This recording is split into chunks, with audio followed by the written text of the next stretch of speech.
My journey to SAS started 17 years ago. I was a native New Yorker working on Wall Street at Morgan Stanley. On September 8th, we celebrated the birthday of one of my best friends.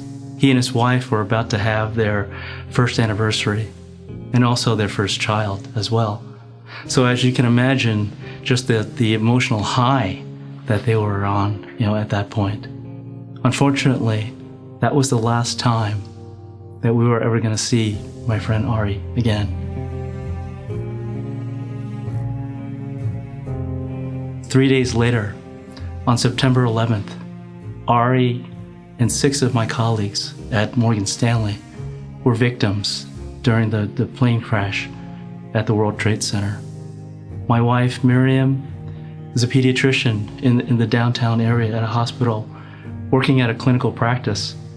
And she was called in and reassigned to an emergency room in anticipation of the large number of casualties that were going to come from ground zero, only to be disappointed by the trickle of people that were just the first responders and emergency workers coming in, just all caked from head to toe from the debris covering their bodies.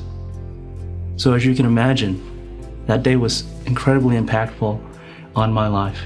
It changed who I am and what I wanted to pursue in my life.